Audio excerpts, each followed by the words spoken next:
नमस्कार।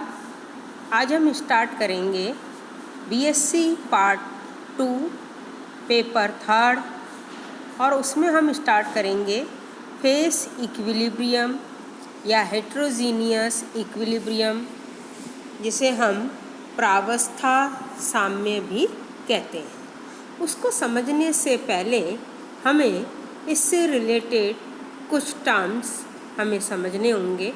जैसे सबसे पहले हम देखते हैं सिस्टम। हालांकि ये हम थर्मोडायनेमिक्स में भी देख चुके हैं।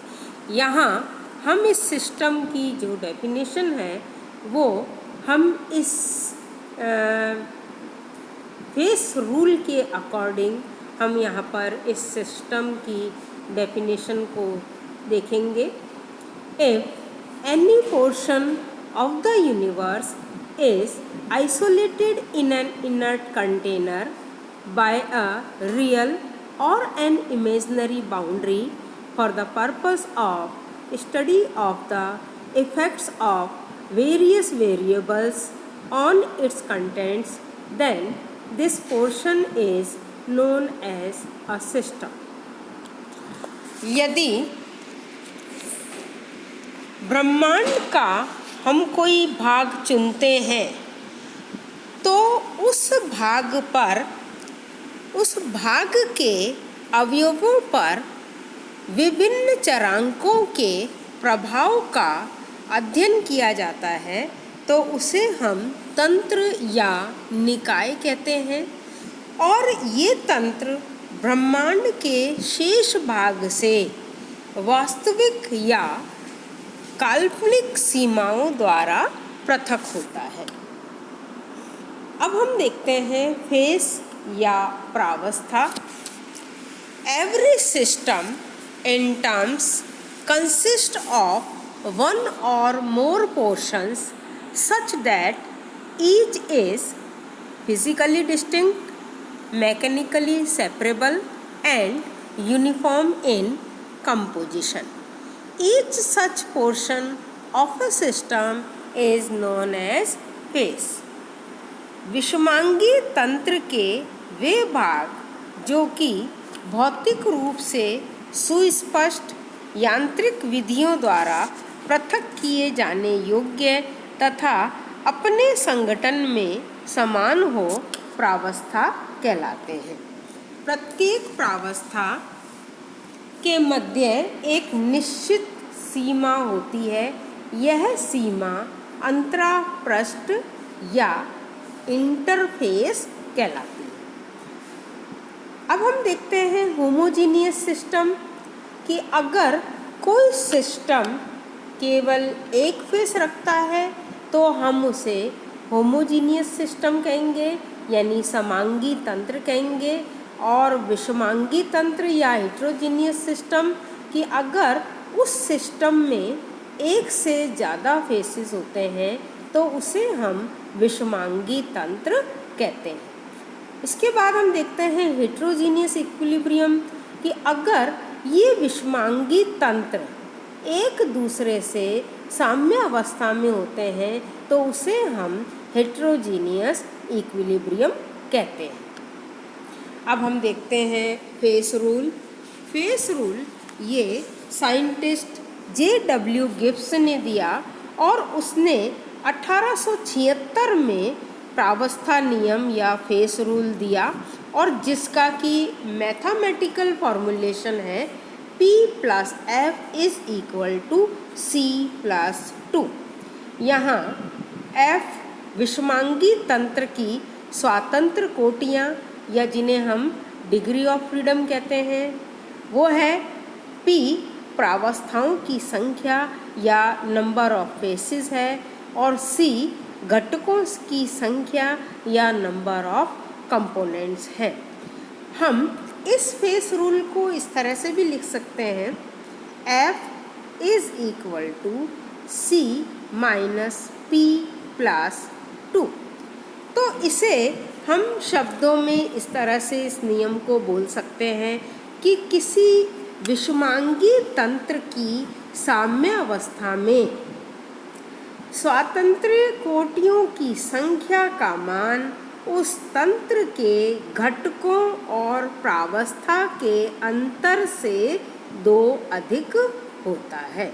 यानी होमोजीनियस सिस्टम के इक्विलिब्रियम में जो डिग्री ऑफ फ्रीडम का जो नंबर है वो नंबर ऑफ कंपोनेंट और नंबर ऑफ फेस का जो डिफरेंस है उससे 2 ज़्यादा होता है। ये फेस रूल है। अब जैसा कि हमने फेस की ऊपर डेफिनेशन देखी थी उसके अकॉर्डिंग, क्योंकि हमने क्या कहा था कि ये जो हेट्रोजीनियस सिस्टम का ये वो भाग है जो कि फिज़िकली डिस्टिंक्ट है, यानी जिसको हम भौतिक रूप से अलग कर सकते हैं और यांत्रिक विधियों द्वारा हम इसको अलग कर सकते हैं, और जिनका की यूनिफॉर्म कंपोजिशन होता है उसको हमने फेस नाम दिया। इसके हम कुछ एग्जाम्पल से फेस को अच्छी तरह से समझेंगे। जैसे पहला एग्जाम्पल है कि हम जब किसी कंटेनर में गैसेस रखते हैं, नाइट्रोजन गैस रखा तो हमने कहा उसका फेस 1 है। अब हमने उस कंटेनर में हाइड्रोजन भी डाल दिया, नाइट्रोजन भी डाल दिया, तो ऑक्सीजन भी डाल दिया, तो यानी वो मिक्सचर ऑफ गैसेस हो गया, तब भी ये एक फेस है। ये एक फेस क्यों है?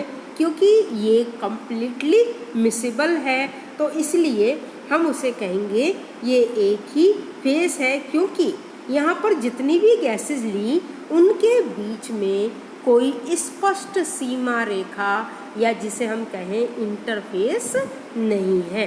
तो इसका मतलब जो गैसियस सिस्टम है, यानी जितने भी मिक्सचर ऑफ गैसेस हैं ये होमोजीनियस सिस्टम है, और इसलिए हम इसको कहेंगे कि मिक्सचर ऑफ गैस के लिए एक ही फेस है।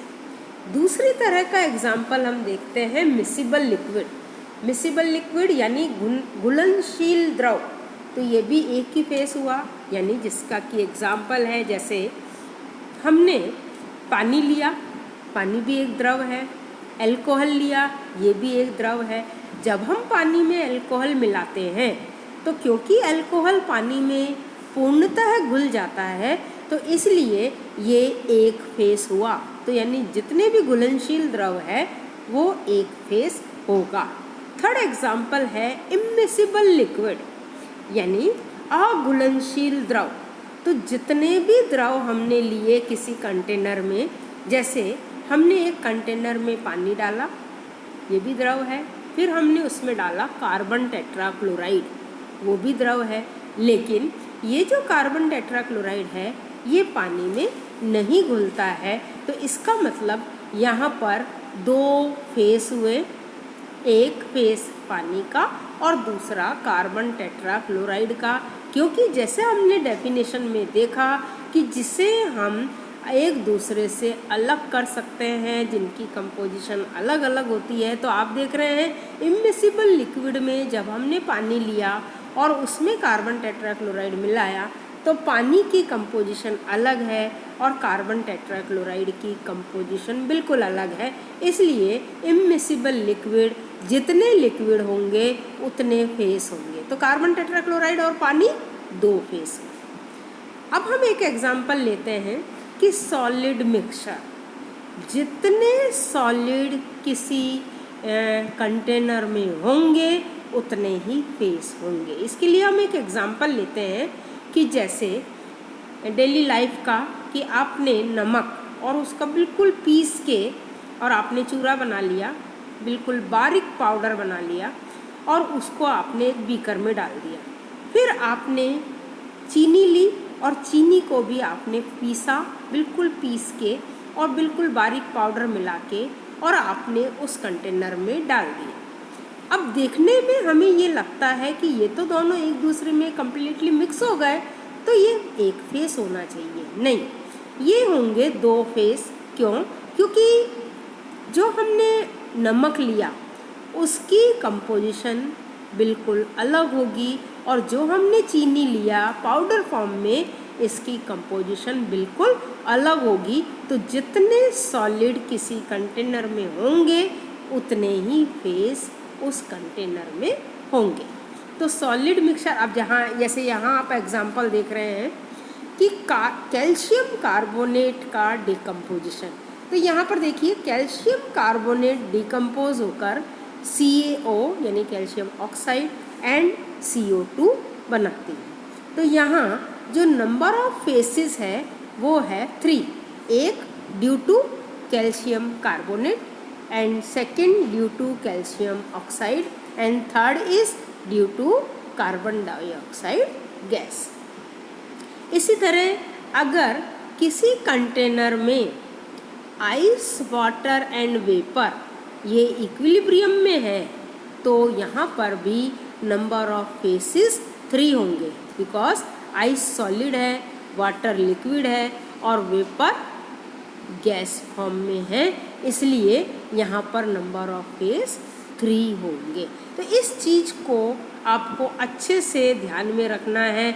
अभी जैसे मैंने एग्जाम्पल आपको नमक और शक्कर का दिया, अब उसका चूरा बना के हमने डाल दिया बीकर में तो हमने कहा 2 फेस है, लेकिन जब हमने उसमें पानी मिला दिया तो उस पानी में नमक भी घुल गया, शक्कर भी घुल गया, तो वहाँ पर अब क्योंकि ये एक घुलनशील द्रव हो गया तो वहाँ नंबर ऑफ फेस केवल 1 होगा, और इसलिए सॉलिड सॉल्यूशन अगर हम कहीं लेते हैं तो उसके भी नंबर ऑफ फेस 1 ही होगा। इन चीज़ों का आपको नंबर ऑफ फेस के लिए समझना होगा, ठीक है। ऐसा नहीं कि कैल्शियम कार्बोनेट भी सॉलिड है, CaO भी सॉलिड है तो नंबर ऑफ फेस यहाँ पर एक सॉलिड हो गया और एक गैस हो गया, ऐसा नहीं, क्योंकि कैल्शियम कार्बोनेट का एक अपना कंपोजिशन है, कैल्शियम ऑक्साइड का अपना कंपोजिशन है, इसलिए जितने सॉलिड होंगे उतना फेस होगा। चलिए अब हम स्टार्ट करते हैं कंपोनेंट, या जिसे हम घटक कहते हैं। A component is an element or compound present in a system, ठीक है। The number of components of a system at equilibrium is defined as the minimum number of molecular species in terms of which the composition of all the phases may be expressed quantitatively। जो हमने अभी आपको definition बताई है इसे हम अभी explain करेंगे। पहले एक बार हम इसकी हिंदी में भी परिभाषा देख लेते हैं कि किसी विषमांगी तंत्र की साम्यावस्था पर घटकों की संख्या स्वतंत्र रूप से परिवर्ती अवयवों की वह न्यूनतम संख्या है जिनकी सहायता से प्रत्येक प्रावस्था के संगठन को रासायनिक समीकरण के रूप में व्यक्त किया जा सकता है। इसको समझने के लिए सबसे पहले हम एक सिंपल एग्जाम्पल वाटर का लेते हैं। वाटर सिस्टम में हम ये जानते हैं कि 3 फेस होते हैं, आइस, वाटर एंड वेपर, ठीक है। अब हमें ये दिखने में ऐसा लग रहा है कि ये 3 कंपोनेंट सिस्टम होना चाहिए, लेकिन ये वास्तव में 1 कंपोनेंट सिस्टम है। क्यों?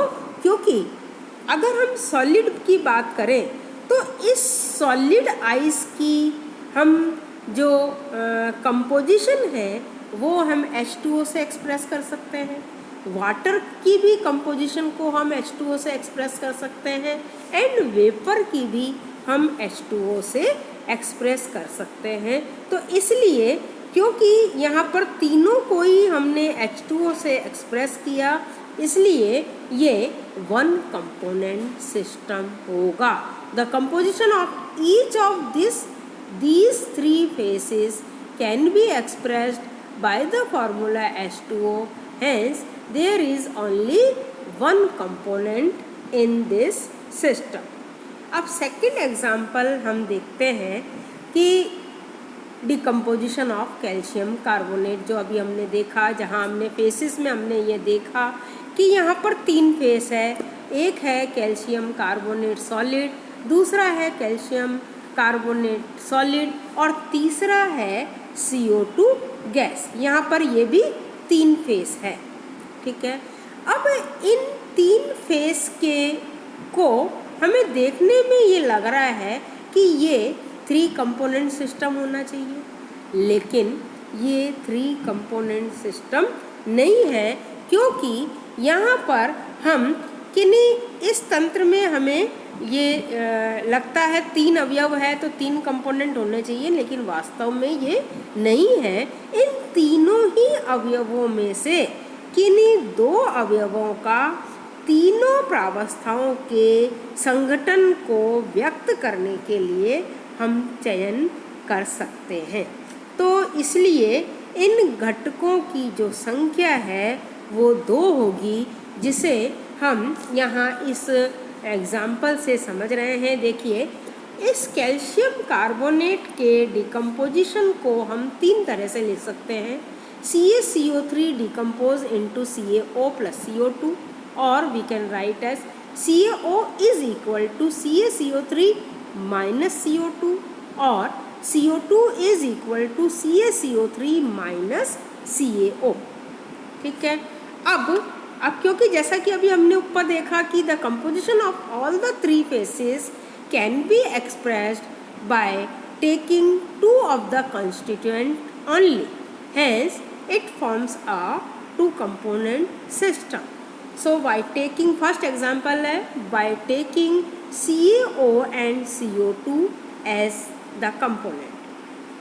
यहाँ आपने देखा, हमने यहाँ फेस लिखा, यहाँ कंपोनेंट लिखा ना। नंबर ऑफ फेस 3 है, इसलिए सबसे पहले हम CaCO3 को इन 2 कंपोनेंट के द्वारा एक्सप्रेस करेंगे।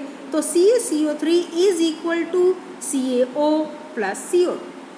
CaO सेकेंड फेस हमने लिया CaO, तो CaO is equal to CaO plus 0 CO।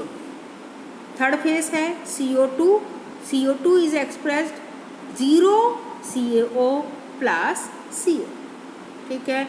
अब जो हमने ये 2 एग्जाम्पल लिए इन 3 में से, इसके लिए बाकी 2 एग्जाम्पल लेकर एक बार आप करने की कोशिश करिए, नहीं तो बाकी एग्जाम्पल फिर मैं आपको अगले लेक्चर में एक्सप्लेन करूँगी। ठीक है, ओके।